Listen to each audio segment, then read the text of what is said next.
You cannot spend any significant amount of time on the internet without a lot of exposure to the new transmedia horror fad, or ARG, that's making the rounds at the moment.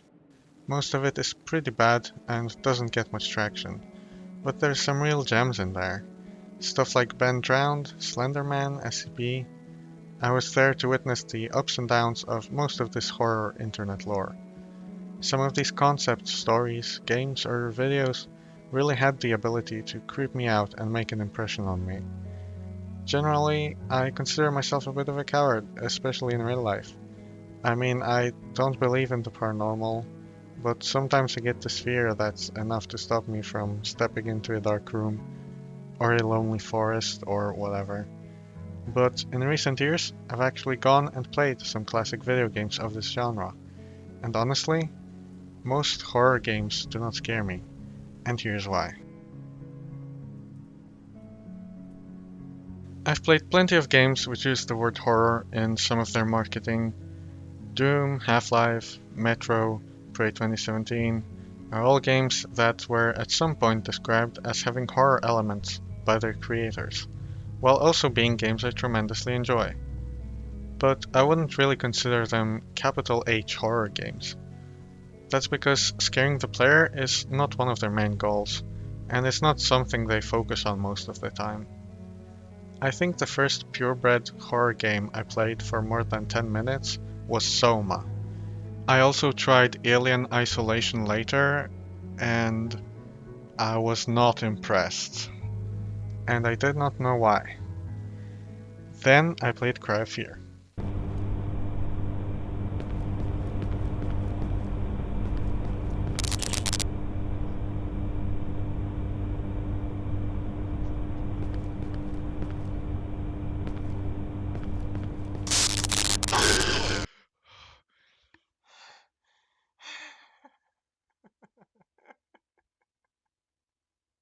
I think at this point I understood what I was looking for, because this game creeped me out in a way unlike any other. There's one more horror game that impressed me to the same degree, and that's Phasmophobia. But let's forget about it for now and focus on the former.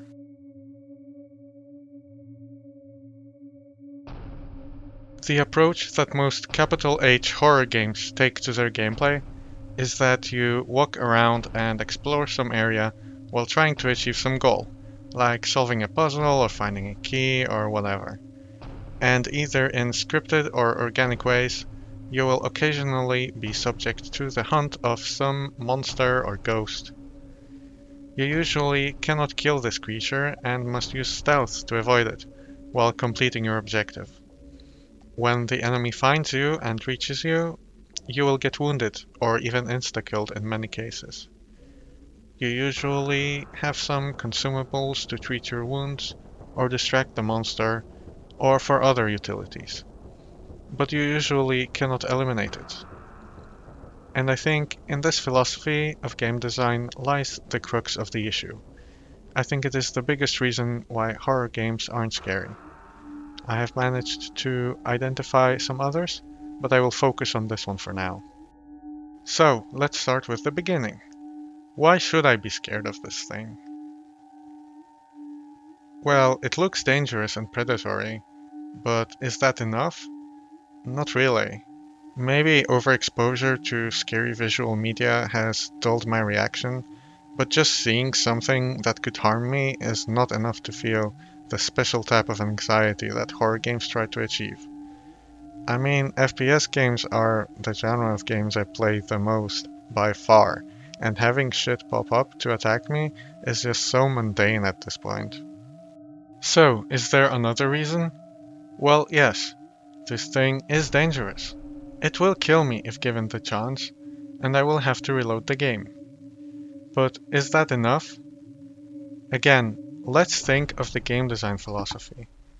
When I am playing a game and a monster is somewhere nearby, I am always painfully aware that I'm playing a traditional horror game, and, by extension, a stealth game. I know that this monster is designed to be stealthed around. I know that he isn't omniscient. I know he won't find me if I keep to the shadows, or stick to this vent. I know that even if I get spotted, This isn't the end of the world.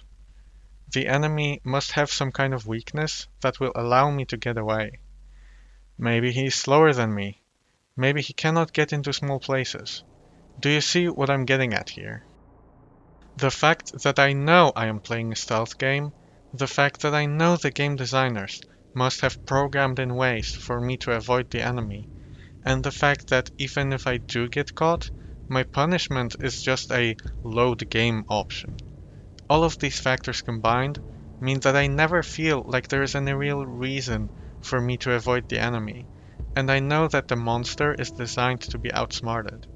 It is not tense or exciting to sneak behind the big bad thing when it decides to start its preset patrol routine for the 10th time in a row. It feels more like playing red light, green light. The reason it took me to play Cry of Fear to notice that is because this is not a traditional horror game in gameplay.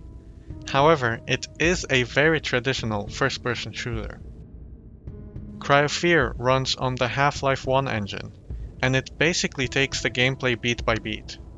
They're both fairly linear games with linear progression, where your main goal is just to progress from level to level. You must explore for resources and solve puzzles to survive while fighting off enemies. The biggest difference in gameplay between the two is that the mod has limited inventory space for basically any item you can find. However, I don't think this makes a big difference to the creepy factor. The first difference between Cry of Fear and the more traditional horror games is that you've got weapons. You are expected to kill and to be killed. Usually, you cannot stealth by enemies, as the levels are largely closed off and almost claustrophobic. Enemies will notice you as soon as you notice them, and they will immediately move in to attack. Some of them can only melee you, in which case they must close the distance first. This gives you some time to pick them off with a gun, or to plan where you will spend the time engaging in fisticuffs galore. The enemies feel like a threat. You cannot hide from them, you must engage them. You will be in danger of getting stabbed, or shot, or forced to read a book. There is mechanical reason to fear the enemies too. Every encounter is a risk of losing some health or expending more ammo than you needed to. This might put you on the back foot later on in the game if you end up running out of resources. I think the inevitability of the conflicts, combined with a mechanical reason to dread the monsters, is the main reason why Cry of Fear is one of two horror games to have truly scared me. The visual and audio design for the enemies really does something for me too. They feel so aggressive and erratic that I dread being near them. Every time you turn a corner, it's like a mini jump scare that you were waiting for to happen. The creatures are loud and in your face.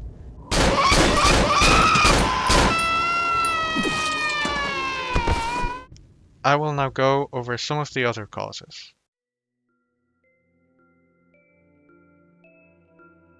A few months ago, I watched the first Alien movie for the first time. I must say, the first third or so of the film were really suspenseful. A crew landing on some mysterious and seemingly hostile planet, a huge alien-looking structure of unknown purpose, the flesh-looking eggs in the bottom. The facehugger paralyzed one of the crew members, doing some unknown process, and it clings on, unable to be removed. There is so much mystery and intrigue here. But the moment that the baby xenomorph ran off into the vents, the film stopped being scary whatsoever. All of that fear of what the crew will find on the planet, what is the creature doing to that crew member, it all suddenly just coagulated into one predatory monster. And don't get me wrong, I'd shit my pants if I faced this thing in real life. But for a movie, this is only the 1 millionth time I am seeing something like this. Do you see what I'm getting at? Having a scary, dangerous thing is not enough to make a good horror game or film. I think there must be something more going on, which suggests some more sinister edge to the entire situation. I think Cry of Fear does a good job with this. Most monsters you face mechanically fall into the bad thing wants to kill you archetype, but thematically, there's way more going on. These monsters look like some kind of turned housewife, but their faces are empty and disfigured, and they've got those metal spikes for limbs. How did this happen? Did someone do this to them? Did they just come into being like this? What about these guys? They are strapped to a bed and float around. How are they doing this? Why are they upside down? I think another game that does this pretty well is Five Nights at Freddy's.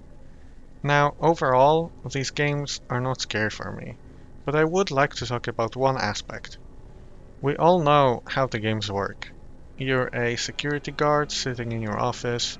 There are various animatronics walking around the map trying to get to you, and you must fend them off in various ways while managing time and resources. In the first game, you are only really faced with four animatronics. Starting off, they behave basically how you would expect hostile animatronics to behave, I guess. Phone Guy gives you a spiel about why that is. So just be aware, the characters do tend to wander a bit. They're left in some kind of free roaming mode at night.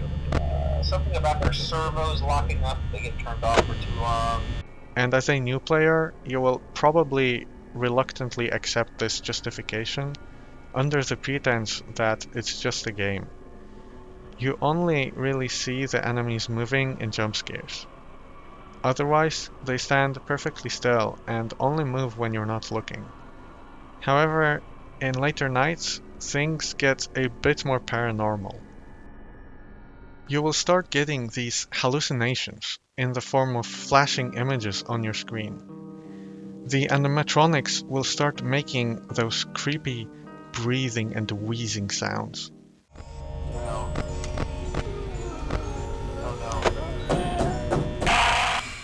When looking at them, their bodies will glitch around in different positions, as if the game cannot control them anymore. There is a sinister subtext in everything, and you're sitting there in anticipation of what weird, unexplainable thing will happen next. These elements of the world don't even have to be paranormal, though that's certainly one way to achieve this. I think at the core of proper fear lies an element of the unknown. There must be a sense of encountering something a bit beyond your understanding for horror to work.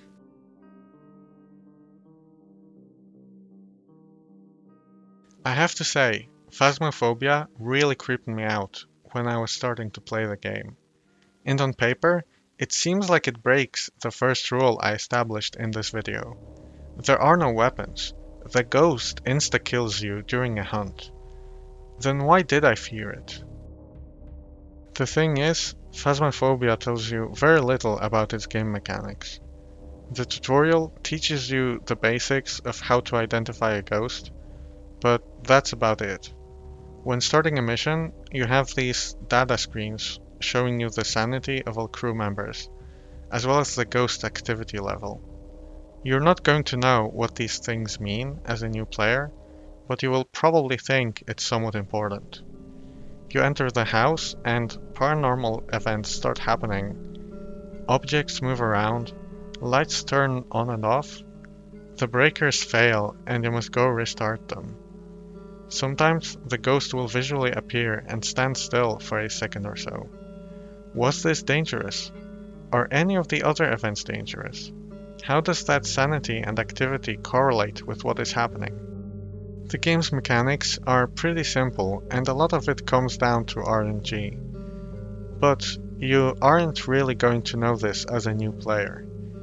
There is a lot of nuance and hidden rules that are just unavailable to you if you don't go online and look up information on how to play the game. In Cry of Fear, the rules I've outlined earlier combine kind of like this, where the mechanics are the first reason to be scared, and the unknowable is second. In Phasmophobia, what ends up happening instead is that the veil of uncertainty covers up the real mechanics of the game. Therefore, I feel scared not because I am in danger, but because I don't know whether I am in danger. It's no wonder, then, that the game's scary factor was declining linearly with my playtime, as I was learning more things and developing an intuition for the game.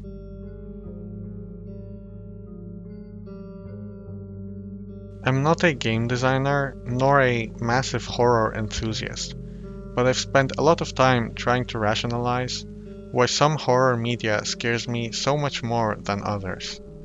It's a hard thing to describe, really. I feel scared quite often when playing almost any game, like when I feel I have something to lose or when faced with seemingly impossible odds. However, there's been media that creeps me out on a whole new, almost existential level. Games where I was dreading to turn every corner in anticipation of what loud and aggressive thing will move in on me. Ones where I just never felt safe.